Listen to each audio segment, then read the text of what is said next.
बिस्मिल्लाहिर्रहमानिर्रहीम। आज हम पढ़ने जा रहे हैं प्रेजेंट इंडेफिनिट टेंस के बारे में।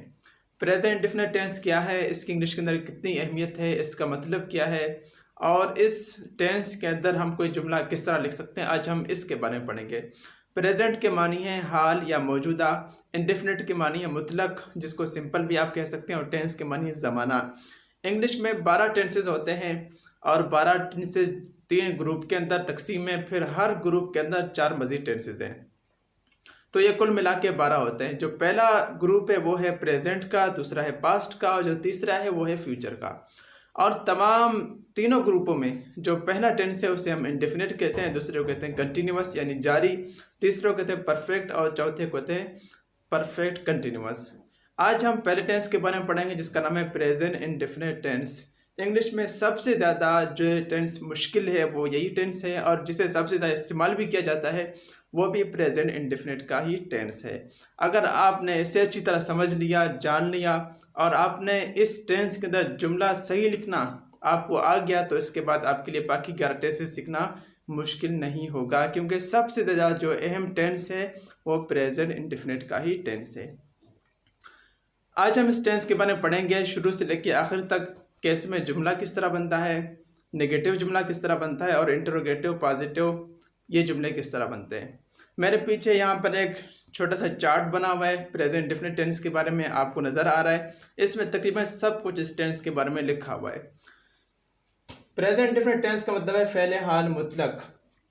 ये कहाँ का इस्तेमाल होता है? ये सिर्फ 2 जगहों पर इस्तेमाल होता है। एक है यूनिवर्सल ट्रुथ यानी कायनाती सच्चाई, ऐसी कायनाती सच्चाइयाँ जिन्हें झुठलाया नहीं जा सकता, जिस तरह के अल्लाह पाक एक है, या इस तरह के जो अक़वाल ज़री होते हैं वो भी इसी टेंस के अंदर आ जाते हैं। दूसरा है डेली रूटीन।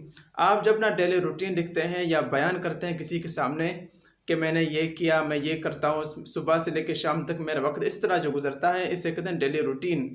तो जो डेली रूटीन आप लिखते हैं, अपनी डायरी लिखते हैं, तो ये भी प्रेजेंट इंडेफिनिट टेंस के अंदर ही लिखा जाता है। इसका फिर फार्मूला है और इसका जो लिखने का तरीक़ाकार है वो है, और यहाँ पर आपको कुछ सेंटेंस नज़र आ रहे हैं करेक्ट और इनकरेक्ट के, कि करेक्ट सेंटेंस किस तरह है और इनकरेक्ट सेंटेंस वो किस तरह है।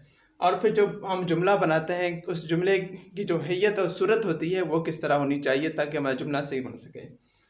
तो याद रखें कि जुमले के अंदर 3 चीज़ें ज़रूरी होती हैं किसी भी टेंस के हवाले से। पहला है सब्जेक्ट, दूसरा है वर्ब और तीसरा है ऑब्जेक्ट। सब्जेक्ट इसलिए ज़रूरी होता है कि कोई काम करने वाला लाजिमन होगा ही कि जो काम कर रहा है, तो सब्जेक्ट के मानी है इसमें फ़ाइल यानी कि फ़ेल अंजाम देने वाला, काम करने वाला, उर्दू में इसको कहते हैं इसमें फ़ाइल। दूसरा है वर्ब, वर्ब के मानी है फ़ेल, फ़ेल उर्दू में कहते हैं काम को। तीसरा है ऑब्जेक्ट यानी इसमें मफ़ूल, जिस चीज़ पर आपके काम का असर पड़ रहा है या जिस चीज़ पर आप काम कर रहे हैं उसको कहते हैं मफ़ूल। तो याद रखें कि वर्ब फेल इसकी फिर 2 किस्में हैं। एक किस्म है ओरिजिनल, दूसरा है हेल्पिंग वर्ब। ओरिजिनल वर्ब और हेल्पिंग वर्ब। ओरिजिनल वर्ब उस वर्ब को कहते हैं कि जो असल काम आप करते हैं उसको कहते हैं ओरिजिनल वर्ब। जिस तरह गो जाना, कुक कोई चीज़ तैयार करना, मेक बनाना, और हैव कोई चीज़ खाना। तो इस तरह के जो वर्ब हैं उन्हें हम ओरिजिनल वर्ब कहते हैं। इसके अलावा हेल्पिंग वर्ब, हेल्पिंग वर्ब उस वर्ब को हम कहते हैं कि जो वर्ब की मदद करता है ज़माना बताने में, तो उसको हम कहते हैं हेल्पिंग वर्ब। इसे जब हम यहाँ पे पढ़ेंगे तो आपको समझ में आ जाएगा।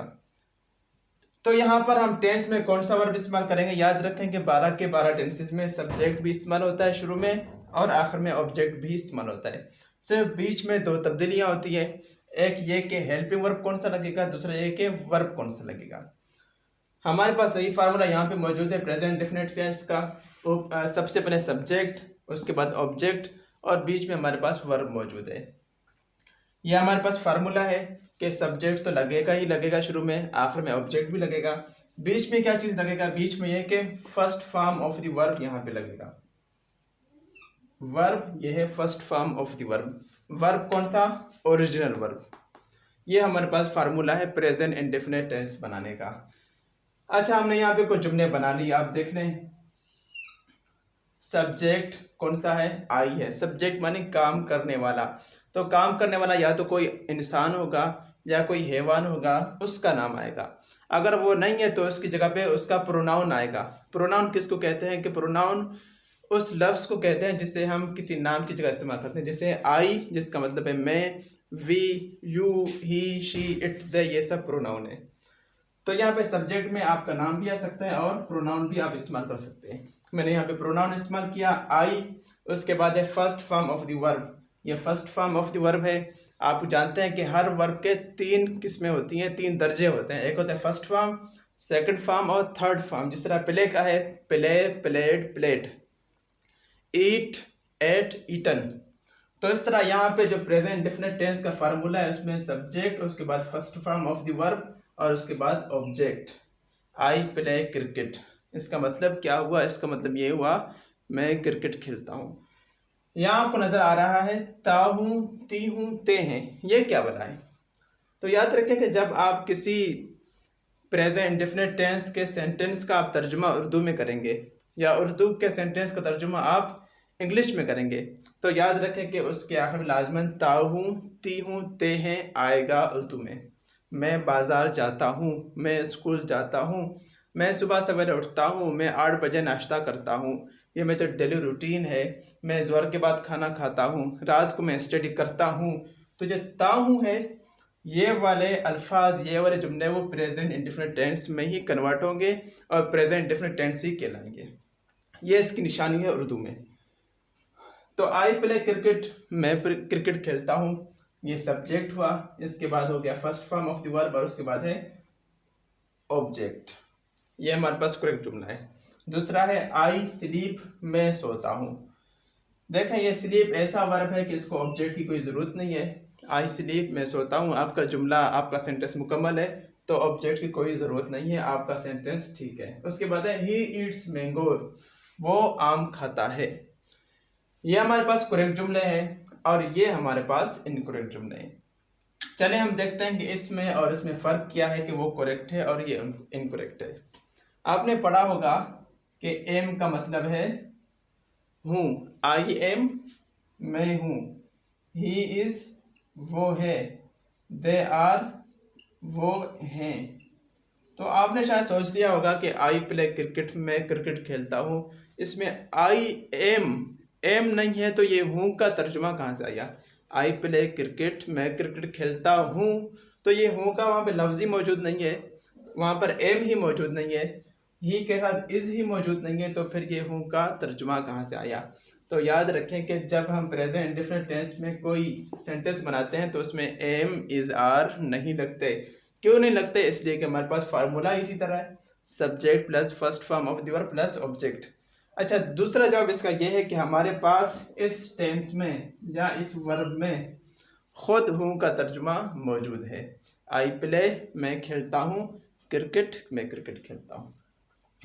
यह हमारे पास इनकरेक्ट सेंटेंस इसलिए है क्योंकि हमने इसमें एम लगा दिया है, आई एम प्ले। तो जब हूँ का तर्जुमा पहले से प्ले में मौजूद है तो हमने एम लगा के एक गलती की है। आई एम प्ले गलत है बल्कि I play cricket. I am sleep गलत है बल्कि I sleep. He is Yeats mango गलत है बल्कि ही ईट्स मैंगो। यह तो हमारे पास हो गया फार्मूला और ये हमारे बनाने का तरीका। और हमने ये भी सीख लिया कि ये कहाँ कहाँ पर ये टेंस इस्तेमाल होता है प्रेजेंट इंडेफिनिट का। एक तो कायनाती सच्चाइयों के लिए, दूसरा है डेली रूटीन के लिए। हमने ये भी पढ़ा कि इसमें फ़ाइल सब्जेक्ट को कहते हैं, फेल वर्ब को कहते हैं, इसमें फुल ऑब्जेक्ट को कहते हैं। और ये तीनों चीज़ें किसी भी जुमले को बनाने के लिए ज़रूरी है, सब्जेक्ट, वर्ब और ऑब्जेक्ट। ये भी हमने सीख लिया कि वर्ब की 2 किस्में होती हैं, एक है ओरिजिनल और दूसरा है हेल्पिंग वर्ब। ओरिजिनल वर्ब उसको कहते हैं कि जो असल काम होता है उसको कहते हैं ओरिजिनल वर्ब, और जो उस जुमले को बनाने में, ज़माना बताने में जो उसकी हेल्प करता है उसको कहते हैं हेल्पिंग वर्ब। अच्छा, वर्ब का तो हमने पढ़ लिया, रहता है हेल्पिंग वर्ब के प्रेजेंट इंडेफिनिट टेंस में हेल्पिंग वर्ब आपने क्यों नहीं लगाया। तो चलते हैं ये हम पढ़ लेते हैं। Helping verb present indefinite tense में इस्तेमाल होता है। कौन से हेल्पिंग वर्ब है? एक है डू और दूसरा हमारे पास मौजूद है डज। अच्छा, तो आपने इस्तेमाल नहीं किया, ये कहाँ पे इस्तेमाल होते हैं? याद रखें कि ये इस्तेमाल होते हैं विथ नेगेटिव और इंटरोगेटिव सेंटेंसेस। अगर आपके पास सेंटेंस नेगेटिव है, आप नेगेटिव बात कर रहे हैं कि मैं सुबह 8 बजे उठता नहीं हूँ, मैं नाश्ता नहीं करता हूँ। तो ये जब आपके पास सेंटेंस नेगेटिव होगा तो आप डू और डज इस्तेमाल करेंगे। या इंटरोगेटिव होगा, किसी से आप सवाल पूछ रहे हैं कि आप स्कूल जाते हैं, तो फिर वहाँ पर डू और डज का इस्तेमाल होगा। अच्छा, अब ये समझने का टाइम आ गया कि डू कहाँ इस्तेमाल होता है और डज कहाँ पे इस्तेमाल होता है।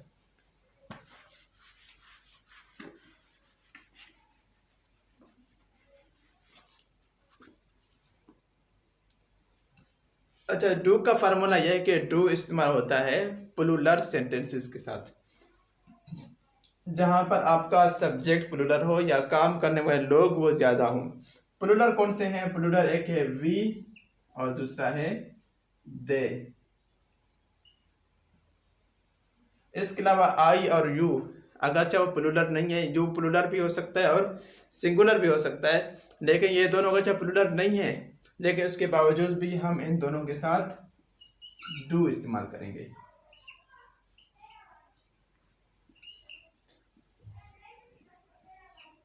अच्छा, फिर डज हम कहाँ पे इस्तेमाल करेंगे? डज हम इस्तेमाल करेंगे थर्ड पर्सन प्रोनाउन के साथ। थर्ड पर्सन प्रोनाउन कौन से हैं? ही, शी, इट, इनके साथ हम यूज करेंगे डज को।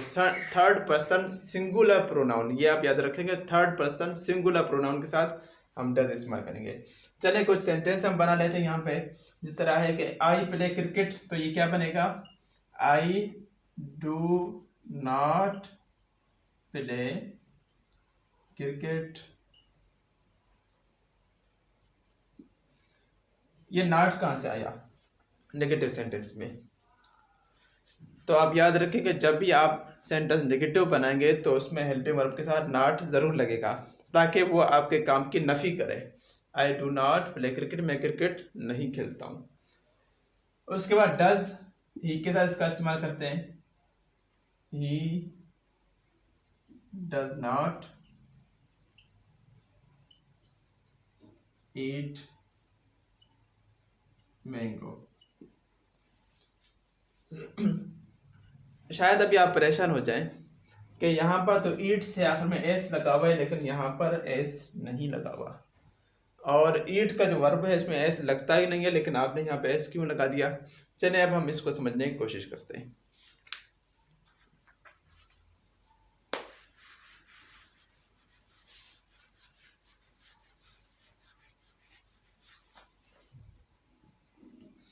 एस ई एस या आई ई एस, पहले हम ये पढ़ते हैं कि ये कहाँ पे इस्तेमाल होते हैं। याद रखें कि प्रेजेंट इंडेफिनिट टेंस में सिर्फ S E S I E S ये तीनों चीज़ें हों, और उनका जो तस्वुर है वो प्रेजेंट इंडेफिनिट टेंस में, इसके अलावा किसी और टेंस में इसको इस्तेमाल करने का कॉन्सेप्ट नहीं है। कहाँ पे इस्तेमाल होता है S E S I E S? तो याद रखें कि जब आपके पास आपका जो सब्जेक्ट है वो आपका सब्जेक्ट थर्ड पर्सन प्रोनाउन हो, थर्ड पर्सन सिंगुलर प्रोनाउन हो, या थर्ड पर्सन सिंगुलर प्रोनाउन हो, या कोई वन नेम हो। अहमद, अली, रज़ा, कोई भी नाम हो सकता है, लेकिन एक नाम होना चाहिए। या फिर थर्ड पर्सन सिंगुलर प्रोनाउन हो। थर्ड पर्सन सिंगुलर प्रोनाउन कौन से हैं? ही, शी, इट। वन नेम कौन सा हो सकता है? जैसे अली। ठीक है, उनके साथ हम क्या इस्तेमाल करेंगे?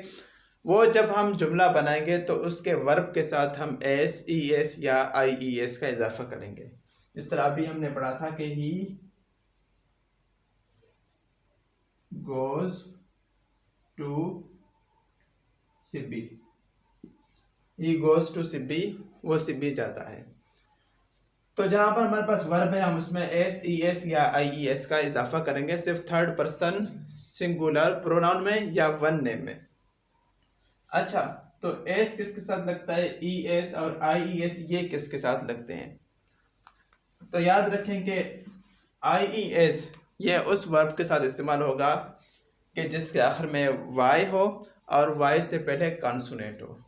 वाई से पहले कोई वावल ना हो बल्कि कोई कॉन्सोनेंट हो, तो हम उससे पहले आई ई एस का इजाफा करेंगे। मिसाल के तौर पे बर्ड,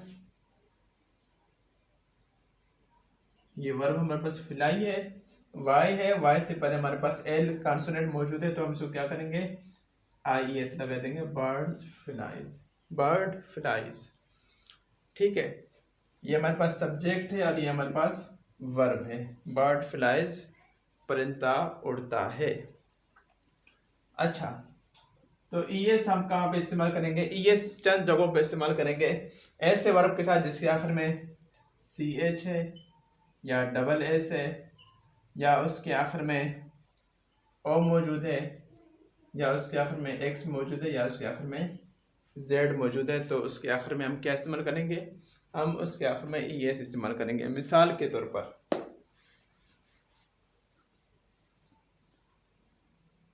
ही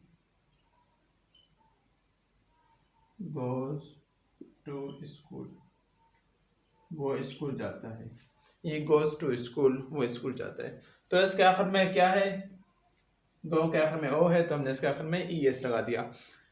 बाकी जितने भी हैं, जिस वर्ब के आखिर में सी एच आएगा, डबल एस आएगा, ओ आएगा, एक्स आएगा, जेड आएगा, तो इसके आखिर में हम क्या इस्तेमाल करेंगे, ई एस इस्तेमाल करेंगे। अच्छा, एस कहाँ पर इस्तेमाल होता है, एस हर उस जगह पे इस्तेमाल होता है जहाँ पर ये 5 चीज़ें ना हो और जिस वर्ब के आखिर में वाई और उससे पहले कॉन्सोनेंट ना हो, तो हर उस जगह पे हम एस इस्तेमाल करेंगे। एस मुतलक है, मुक़य्यद नहीं है, उसकी कोई कैद नहीं है। तो ये फार्मूला हमारे पास मौजूद है। आखिरी बात वो ये कि जब हम कोई नेगेटिव सेंटेंस बनाते हैं, चाहे हमारा सेंटेंस नेगेटिव हो या हमारा सेंटेंस क्या हो, इंटेरोगेटिव हो, तो याद रखें कि उस वक्त हमारे पास थर्ड पर्सन सिंगुलर प्रोनाउन में हेल्पिंग वर्ब मौजूद है, डज। तो जब हम डज का इस्तेमाल करेंगे तो डज के इस्तेमाल के साथ ही हम वर्ब के साथ जो एस, आई ई एस या ई एस लगा हुआ है, तो हम उसको ख़त्म कर देंगे। ख़त्म करने की वजह क्या है, ख़त्म करने की वजह यह है कि हमारे पास हेल्पिंग वर्ब जो असल में मौजूद है वो डज नहीं है, वो डू है और उसके साथ पहले से ई एस लगा हुआ है। जब उसके साथ लगा हुआ है हेल्पिंग वर्ब के साथ, तो ओरिजिनल वर्ब के साथ हम आई एस, डबल एस या ई एस या एस का इजाफा नहीं करेंगे। जिस तरह मिसाल के तौर पे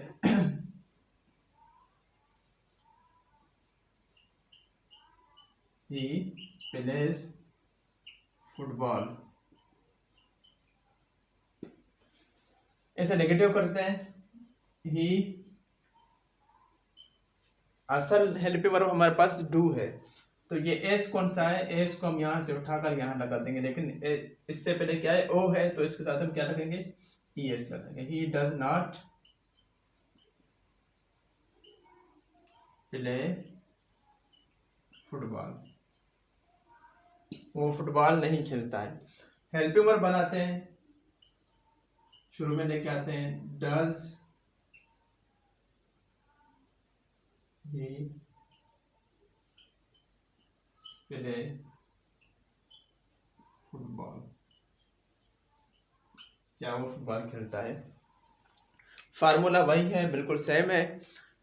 एक और बात आपको समझा दूं कि जब आप नेगेटिव का कोई जुमला बनाते हैं तो नेगेटिव के जुमले का असूल ये है कि हेल्पिंग वर्ब को आप ज़रूर इस्तेमाल करेंगे और हेल्पिंग वर्ब के बाद आप नॉट लगा देंगे। वो किस तरह, he does not play football, हमने वर्ब से पहले हेल्पिंग वर्ब लाया और हेल्पिंग वर्ब के बाद हमने नॉट लगा दिया, he does not play football. ये उसका फार्मूला है कि subject helping verb, not original verb, first form of the verb, फिर उसके बाद है object, he does not play football. अच्छा, इंटरोगेटिव किस तरह बनाते हैं, इंटरोगेटिव बिल्कुल सिंपल है, उसमें सिर्फ ये है कि हमने हेल्पिंग वर्ब को जो हमारे पास डू या डज मौजूद है, हम उसे सब्जेक्ट से भी पहले लेके आएंगे। सब्जेक्ट से पहले कोई चीज़ आती है, अगर हेल्पिंग वर्ब सब्जेक्ट से पहले आ ही जाए तो फिर याद रखें कि वो जुमला पॉजिटिव नहीं है, वो जुमला मुस्बित नहीं है, वो जुमला कौन सा है, सवालिया है, यानी कि इंटरोगेटिव है। अगर हेल्पिंग वर्ब आपके जुमले में शुरू में मौजूद है तो आपको कंफ्यूज होने की कोई ज़रूरत नहीं है, बस ये जो आपके पास जुमला है ये इंटरोगेटिव का है। लेकिन अगर हेल्पिंग वर्ब के बाद नॉट लगा हुआ है तो कंफ्यूज होने की कोई ज़रूरत नहीं, क्योंकि ये जुमला ही नेगेटिव का है। तकरीबन बातें कंप्लीट हो चुकी हैं, हमने प्रेजेंट डेफिनेट टेंस मुकम्मल तौर पर पढ़ लिया है। अगर फिर भी कोई चीज़ आपको समझ में नहीं आता तो आप मुझसे पूछ सकते हैं। आज के लिए इतना ही, अल्लाह हाफिज़।